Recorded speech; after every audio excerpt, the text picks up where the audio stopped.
Okay, welcome to Kapitel Tzadik Tes, chapter 99. I go to 3 digits next week. So Kapitel Tzadik Tes, Kapitel 99. This chapter, on the one hand, it is the 10th chapter that they attribute to Moshe. So we have one more for that. But in the davening of L'chun Ranna of the Friday night, this is the final chapter in a row that we have. There's another chapter Tillim, but that's in the 20s that we do before L'chadaidi. But this is in the flow of things from the beginning of L'chun Ranna, from the Friday night davening. So here, this is the last one that we say on Friday night in this order. So let's go through it once and then again. Hashem Malach, God is king, or God was king. Yirgizu Amim, the nations will tremble. Yoshev Kruvim, he sits in the Kruvim. So the Kruvim, they call it cherubites, right? But just you tell a yeshiva bacher cherubites, he has no idea. Cherubim, right? I'm thinking something else, right?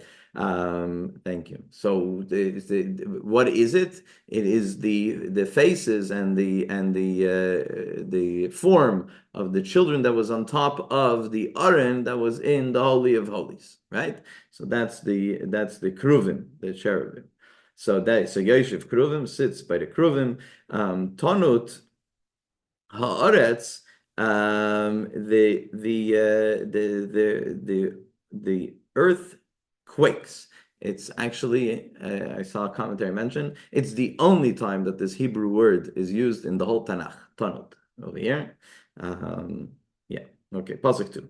Hashem b'Tzion Gadol, God in Zion, in Tzion, in Yerushalayim, Gadol, great or big, V'Ram, and towering over, who al kol ha'amim, over all the nations. Yaidu Shimcha Gadol. Yaidu is to give praise or to recognize Hashem's great name, big name, V'Noira, and the awesomeness, and Kadosh, and the holiness, who he, capital H. V'Oiz Melech, and the strength of the king, Mishpat, judgment, Mishpat Oiv, he likes judgment, loves judgment. Ata Kenanto Mesharim, you set it up, Mesharim, in straight ways, in straight paths. Mishpat, judgment, Tzedakah, righteousness. Yaakov, for Yaakov, Ata Asisa, you have done. Reimamu Hashem Elikenu, exalt Hashem our God. V'yishtachavu, and bow down. Lahadoim Raglov, to the bottom, to the floor where the feet go. Kadesh hu, holy is he. Pasuk 6, Moshe and Aaron b'Choyanav, Moshe and Aaron in the jobs of Kohen, of priests. Shmuel b'Kodesh Shmai, and Shmuel with those who call his name. Kodim el Hashem, they call out to Hashem. Vehu yanim, and he answers. From a pillar of cloud, he speaks to them. Shamru Edesav, they observed his edus, his testimony. V'choik, and his mitzvahs, his decrees, Nosan Lamai, they gave to him. Them. Pasuk 8, Hashem Elokeinu, Hashem our God, Ato Anisam, you answered them. Kill God, Noisei Hayisa Lahem, you lifted over, which means it translates over here that you're forgiving, but it's more of like lifting over iniquities, like passing them over. And Noikem, and retribution al aliloisam, for their misdeeds. Reimu Hashem Elokeinu, exalt Hashem our God, v'yishtachu l'Arkodshay, and bow down to his holy mountain, Ki Kodesh Hashem Elokeinu, because Hashem our God is holy. Which days? So let's try this again. So the few words on the top, the line on the top, Zah Mizmar, this psalm is talking about, the Nemar is referring to Melchemes Gog uMagog, the war of Gog uMagog. So we know that before Mashiach comes, there's a prophecy about the war of Gog uMagog. So Moshe Rabbeinu was prophesying about that time, right? So and also we mentioned that from the 11 chapters, each one is for a different shevet, for a different. So this one is for shevet Dan. So I saw somewhere mentioned that they're going to be involved in the final war before Mashiach comes, and they're going to be strong like a lion, and that's Moshe Rabbeinu is blessing them with this chapter. But most agree that it's a prophecy about the war of Gog uMagog, or the aftermath of the war of Gog uMagog. The Sforno mentions that a chapter is talking about Day of Judgment, which the Sforno also mentioned about previous chapters as well. So let's go into it once again. Pasuk Aleph, chapter 99, verse number 1, Hashem Malach, Yirgezu Amim. So when Hashem is king, Yirgezu Amim, the nations will tremble. But if you turn back 2 pages, so first of all, Rashi says that it's talking about the war of Gog uMagog. When the war of Gog uMagog, that's when the nations will tremble. What's when Mashiach comes? What's going to happen? When Mashiach comes, Hashem's glory will be revealed here in this world. Where will it be revealed primarily? In the Beis Hamikdash, Bein HaKruvim, by the Kruvim in the Holy of Holies. That's going to be the biggest revelation of divinity, the biggest revelation of Hashem.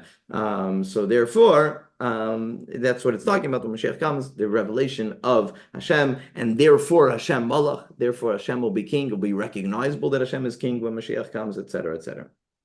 The Mitzvah says that when Hashem's kingship will be revealed, all the nations, Hashem Malach, when Hashem's kingship will be revealed, so then Yirgezu Amim, all the nations of the world will, around Eretz Yisrael, will tremble. The Radak brings up that if you look back to chapter 97, which is not so far back, 2 chapters back, it also starts off with Hashem Malach. It also starts off Hashem is king. He'll reveal himself as kingship, his kingship over the world. But the pasuk doesn't continue with Yirgezu Amim, that the nations will tremble. The pasuk continues with Tagel Aretz. The nations or the land will be joyful. They'll be happy. The fact that Hashem is revealing himself, and the fact that Mashiach comes, etc., etc. So what's the difference between chapter 97 and chapter 99? Why in one place it says that when Hashem reveals himself, reveals himself when Mashiach comes, it's going to make the world tremble, and the other one, he says, when Hashem reveals himself, it's going to, everybody's going to be happy. Tagil Aretz, it's going to be joyful dancing. So the Radak says that first, by the war of Gog uMagog, all the nations of the world will tremble. So Mashiach's coming. There's going to be a revelation of godliness in this world. It's going to make the world tremble. It's going to make the nations of the world tremble. But ultimately, it will bring them to a state of joy, because when they're going to recognize, when they're going to realize what it's all about, when they're going to realize about world peace, and when they're going to realize that there won't be any more wars, etc., etc. So then Tagel Aretz. That's the way the Radak answers that. Yirgezu Amim is like the first step. The trembling is the first step, but ultimately it will be an idea of Tagel Aretz. Everybody will be happy and joyful. Pasuk Beis, pasuk number 2. Hashem B'Tzion Gadol. So this is a continuation that Hashem is great. We're primarily in Tzion. Tzion is a reference to Yerushalayim. V'Ramu al Kol Amim, and great, exalted over all the other nations. Al Kol Amim. So this, what? I'll make, if I want to make a comment, I'll make it after. Okay. The Mitzvah says that when he says Hashem B'Tzion Gadol, Hashem is great in Tzion, so he says Hashem, it's like he adds words to it. So he says Hashem Shoichem B'Tzion, Hashem that dwells in Tzion. So that is Gadol, that's big, that's great. The Avid says that this represents, and we already talked about it in the previous passage, we talked about it in the introduction, This represents the idea of Mashiach, because what's the idea of Mashiach? The idea of Mashiach coming is that there'll be a divine knowledge. There'll be the fact that Hashem will dwell here in this world in a much more open way. That's the idea of Mashiach. So Hashem b'tzion, when Hashem is in Tzion, then you know that it's a time of Mashiach. So this is this concept of Hashem Malach and Hashem B'tzion. All these comments that is mentioning here in this chapter is a time of Mashiach, a time of more divine revelation here in this world. Sometimes we look around the world and we say, how is it possible? What's going to happen? How is it going to be with such a crazy world that we're living in, that all of a sudden, Mashiach will come and also be world peace, and everybody is just all of a sudden going to love each other and everything's going to work out so nicely. According to Kabbalah, Chassidic philosophy, and many others, that this is what it is. There's going to be a divine revelation. When you recognize the divine, when it's more revealed and it's not something that you could ignore or worse, stand up against. So then that will be a cause for peace around the world, for recognizing that Hashem, when you're able to see it, when you're able to recognize the divine, it will affect change here in this world. So maybe that's how Hashem has in mind. We'll let Mashiach come, and then we'll know exactly what he has in mind. Pasuk Gimel, pasuk number 3. Yaidu Shimcha. So the Radak translates this pasuk, and very straightforward. Yaidu Shimcha, that everybody will admit to Hashem's name, because Hashem's name is Noira and Kaddish. Hashem's name is awesome and holy. Holy, Kaddish, when we use the word Kaddish, it means holy, but the idea in Chassidic philosophy of Kaddish is Kaddish Umuvdal. Kaddish is the idea that it's holy and it's separated, different, and not the regular, not the norm. So Hashem's name is awesome and holy. That's and Medrash Tillim says, Shimcha Gadol, when is Hashem's name so great? It's a continuation of previous pasuk. When Hashem's name is in Tzion, when there's a revelation in Tzion, so then we recognize Hashem's great name. When the revelation is not so much in Tzion, when the revelation is not so much in this world, so we don't recognize Hashem's great name. So that's also an idea of Geula, of redemption, of Mashiach, when the Shechina will return to Tzion, when the Shechina will return to Yerushalayim. Pasuk Daled, Pasuk 4. V'oiz melech mishpat ohiv. So the strength, that the king that likes judgment, and on the other hand, atakinanta misharim, you set people straightforward on a straight path. And then there's mishpat u'tzedakah, judgment and righteousness. Yaakov is a reference to the Jewish people. Yaakov, by the Jewish people, atasisa, you have done. So that's pasuk 4. Rashi says, koinanto misharim, this idea of setting people straight on their ways. He translates over here, you have established uprightness, yeah. Koinanto misharim. So Rashi says that it's referring to making compromise and peace between people. That Hashem, koinanto misharim, he establishes uprightness, which is Hashem's way to get in between and to create peace between people. There's a medrash on this pasuk. It's a mashal, it's an analogy that the medrash brings down. The medrash says there were two donkey drivers, taxi drivers, right? But they hated each other. They despised each other. One day, this donkey driver is coming down the road, and he sees that the other donkey driver his donkey is falling, and the packages are too much, and it's a problem. And he thinks about it. He says, I don't like the guy, but I have a mitzvah in the Torah of Aziv Tazvit. This is exactly the mitzvah. The pasuk says, right, if you see the donkey of your enemy, the pasuk doesn't even say that the donkey of your friend, right? We learn from there that for sure your friend, but still the pasuk says, the verse says, that if you see the donkey of your enemy has too much weight, so Aziv Tazivim, you have to help him. That's what the pasuk says. A biblical verse. It's not a rabbinic mitzvah. It's a biblical mitzvah. It says, it happens happened to come down the street and have this mitzvah, so I have to do the mitzvah. It has nothing to do with his friend. You have to do the mitzvah. So he goes and he helps his friend. His enemy. He helps him and he brings up the donkey and he helps him with the packages and he goes along on his way, happy that he did a mitzvah. Right? The other guy says, "Hold on a second. I thought the guy hated me. Maybe he doesn't hate me. Maybe like he wouldn't help me if he hates me, right?" So the Medrash says the guy starts thinking. He says he invites him to have a drink in the local tavern, and they end up having up something to eat and something to drink, and they realize, you know what, we're very much alike, and they end up becoming friends. If I remember correctly, the Medrash was trying to bring out this idea of kainanta meisharim. And Hashem works out ways to make peace between people. And Rashi specifically mentions that kainanta meisharim is about Hashem making sure there's compromise between people, working His ways to accomplish that. The Metzudas translates over here, because if you try to translate word for word, it's a very hard pasuk to translate.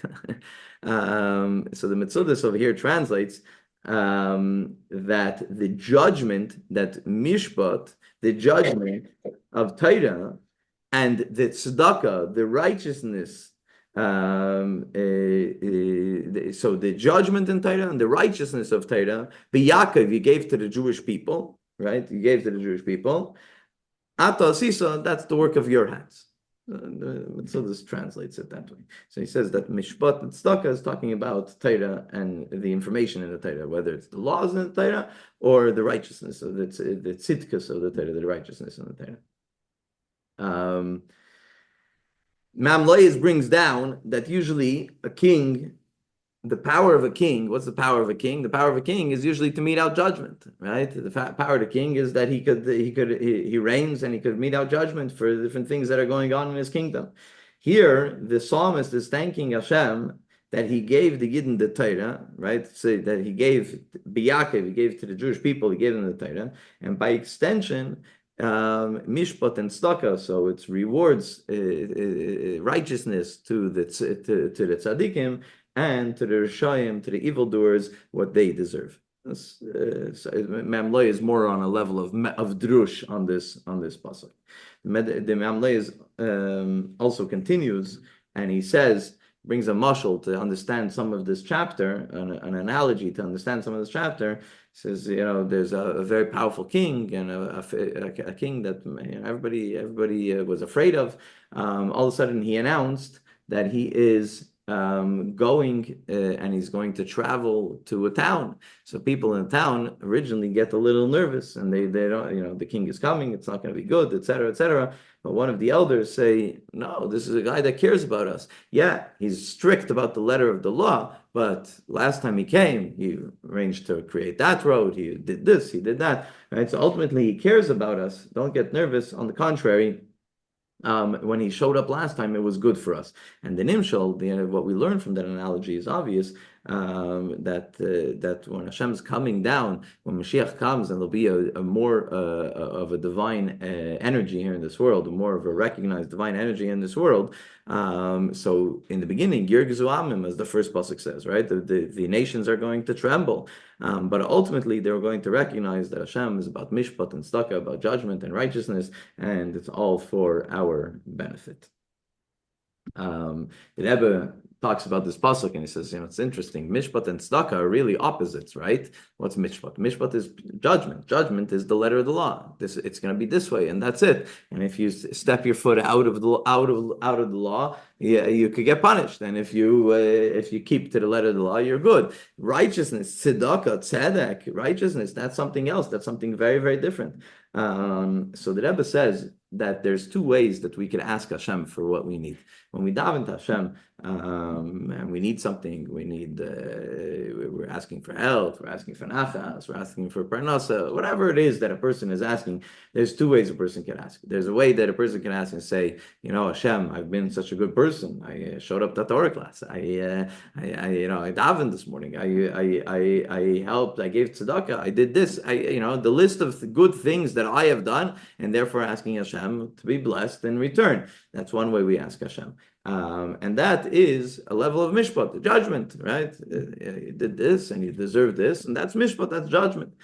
There's another level of tzedakah, of righteousness, where Hashem is the righteous one, not me. And we turn to Hashem, we say, maybe I don't even deserve, but we're pleading to Hashem's righteousness, we're pleading to Hashem's chesed, to Hashem's tzedek, to give us something that we want, or we need, etc.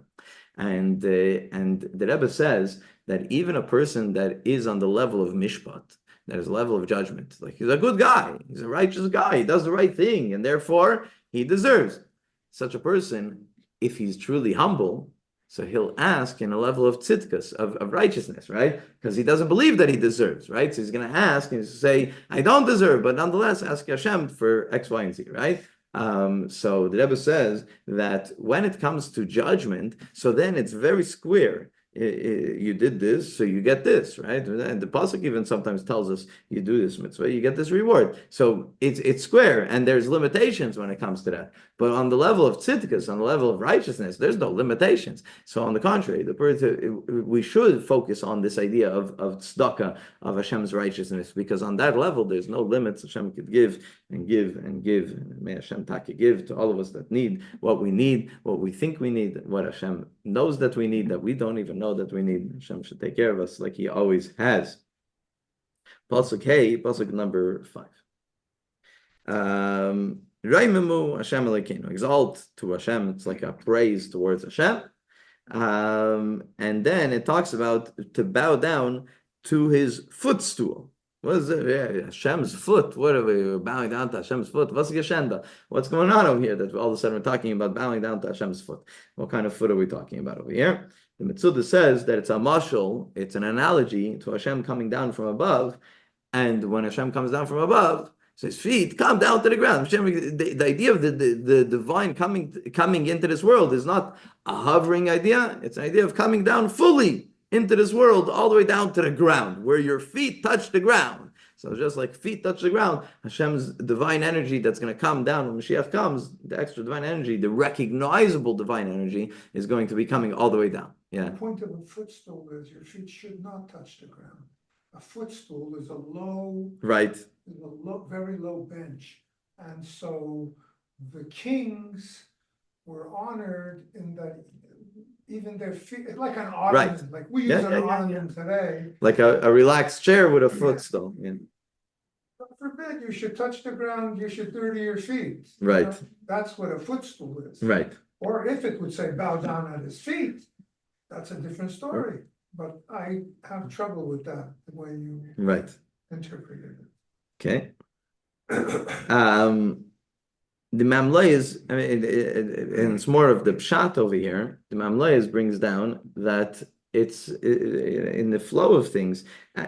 All the psukim before pasuk, the first 4 psukim is all talking about Hashem's divine energy coming down here on this ground, on this, and people recognizing it. So if you're going to recognize it, if you recognize Hashem's greatness, as was mentioned in previous psukim, time to bow down, right? If you recognize it, so then bow down towards Hashem.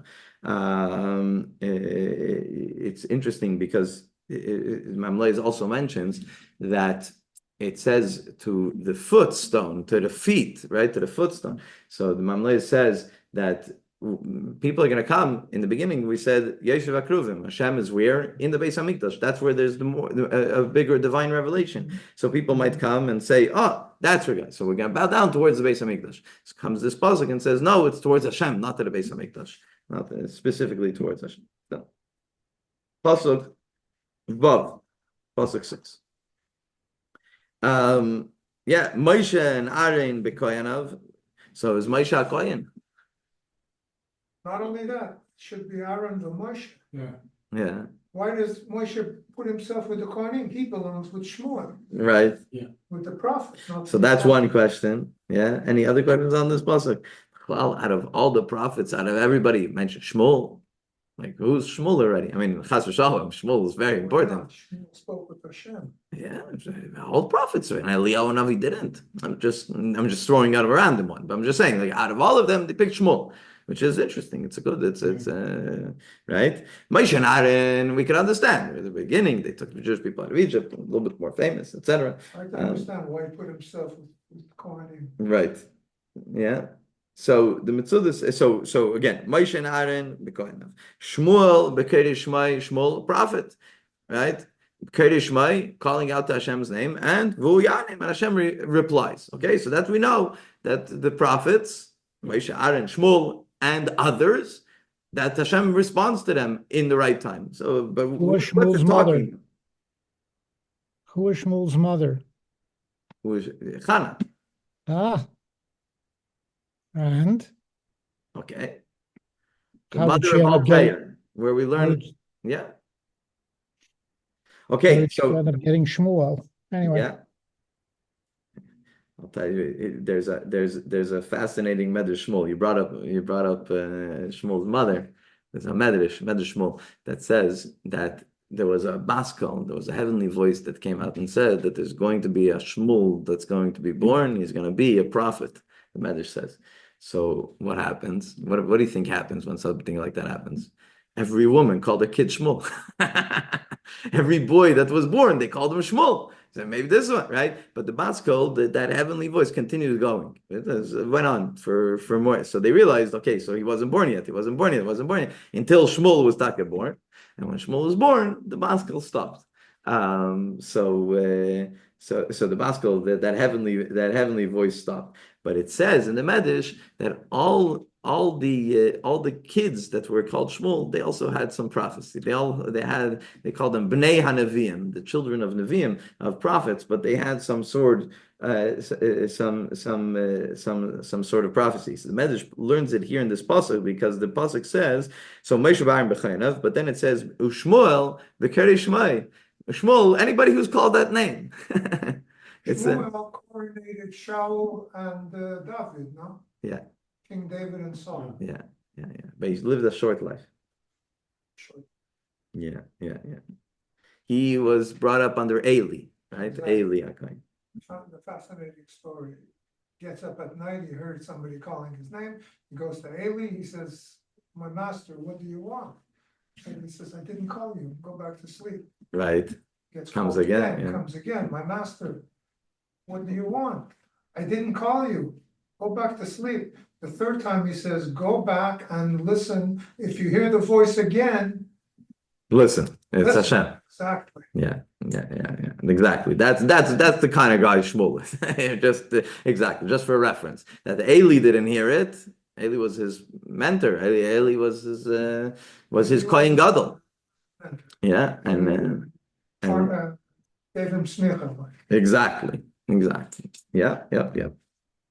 So just for the beginning of the pasuk, there are opinions that for the 40 years in the desert, Moshe Rabbeinu acted as Kohen Gadol. There's an opinion in the Medrash like that. So some say that Moshe Aaron B'Chainav, this is a reference to that Moshe was some sort of Kohen. Just to put it out there, I don't know if it doesn't really answer it so well, but it's an opinion out there. We learned in the Chumash, that's not the case. Right. They have their ways. Yom Kippur, at the time of the dedication of the Beit HaMikdash, right after the giving of the Torah, when Moshe came down and they made the Chanukah Habayit, that was it for Moshe. Right. But there are opinions that he continued. It's not the prevalent opinion, for sure not. But they try to use this pasuk to prove their point also, right? But it's not the prevalent opinion. The way we learn Pshat, for sure not. The way we learn Pshat in the Chumash, for sure not. Pasuk say, so the Metzudah says that the pasuk is trying to bring out Hashem's greatness. That you have Moshe, you have Aaron, you have Shmuel, that when they would call out to Hashem, Vu Yanim, that the Hashem would answer them, right? This is a very powerful thing. The Svarnu comes and says, it's interesting, what are they calling out to Hashem? What's Moshe and Aaron, or Shmuel, in general, prophets, what are they calling out to Hashem?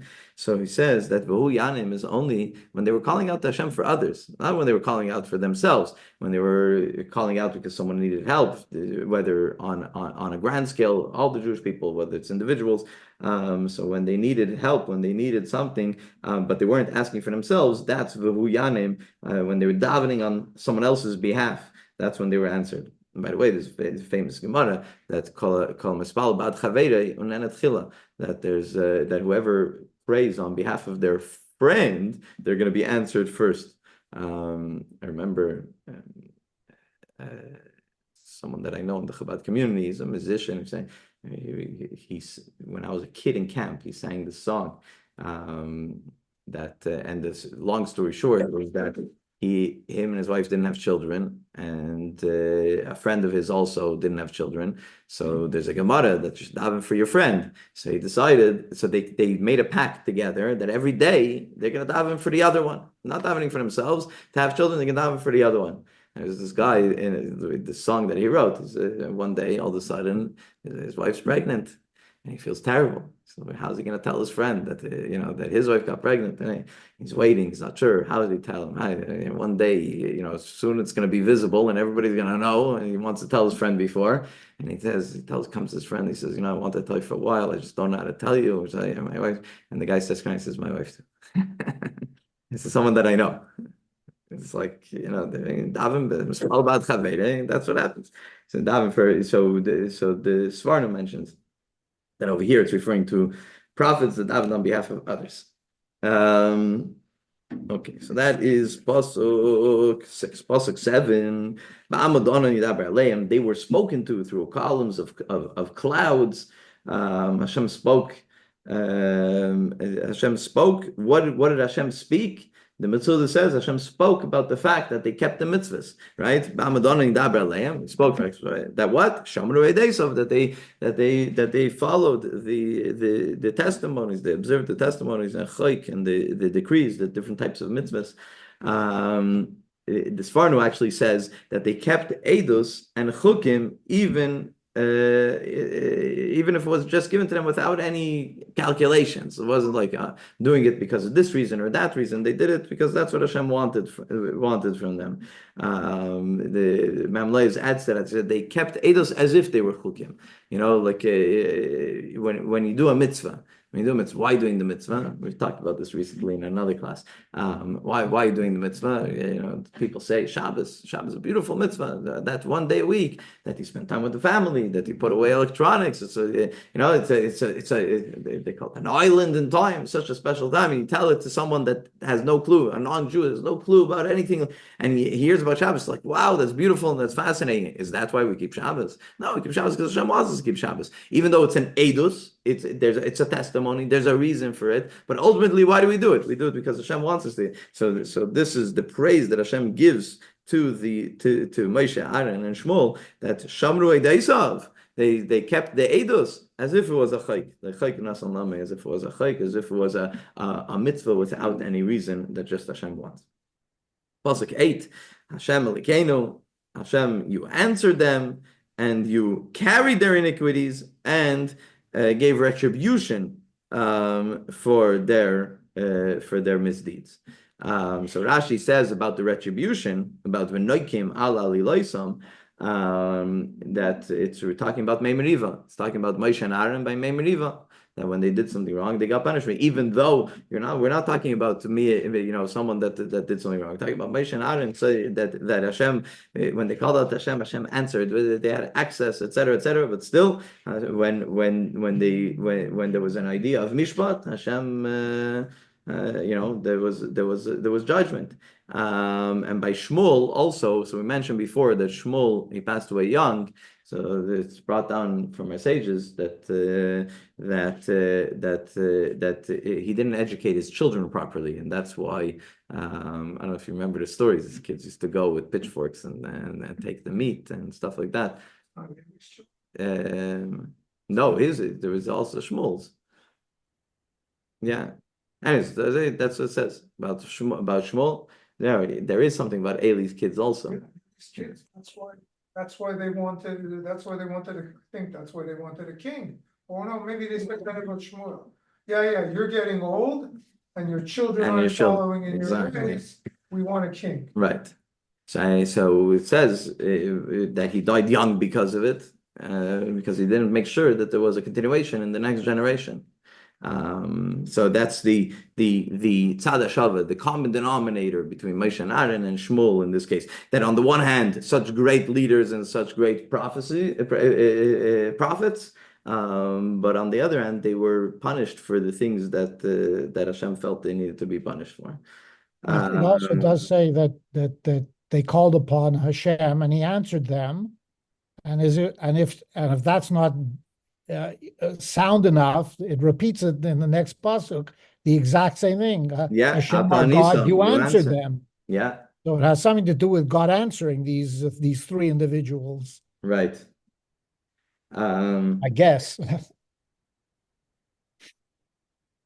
And a forgiving God you were to them, Right. Yeah. all three of And them. forgiving, but on the other hand, yeah, sometimes not. The Yavitz actually brings down, says if this is about Moshe and Aaron, so we have to be careful with what we do. If Moshe Rabbeinu gets punished, but Moshe Rabbeinu is punished on his level because of he was on a high level. Yeah. It's interesting because the Radak takes it in a very different way. The Radak takes it in a positive spin. This pasuk and the next pasuk, the Radak says that Hashem Elokeinu Ata Nisam, God, you have answered them. Who have you answered? Moshe, Aaron, Shmuel, etc. We answered them when they davened on behalf of others, when they davened on behalf of the Jewish people. And he also stood up and avenged for them when people started up with them. And it gives an example of Kairach, etc. I think, if I remember correctly, that also brings an example for Shmuel. I don't remember exactly what it was. He brings an example, right? So he learns it in a very different light. Not that Hashem punished Moshe and Aaron the way Rashi mentions about Mei Meriva and Shmuel about not educating his children in the proper path, etc., etc. The Radak says that, on the contrary, the avenging is not towards Moshe and Aaron, it's towards those who started up with Moshe and Aaron. And then pasuk tes, Reimu Hashem Elokeinu, praise and exalt Hashem, and bow lahar kodshay to the mountain, right? To the mountain with the Beis Hamikdash on top. Ki Kodesh Hashem Elokeinu, because Hashem is holy. And the Radak, based on what he said before, that it's talking about the previous pasuk is that Hashem answers Moshe and Aaron, and to the extent also avenges those who start up with Moshe and Aaron. So he says, exalt Hashem when you see what he does for the ones he loves. So exalted is Hashem and bow down to his holy mountain. And with that, we finish chapter 99. Gosh.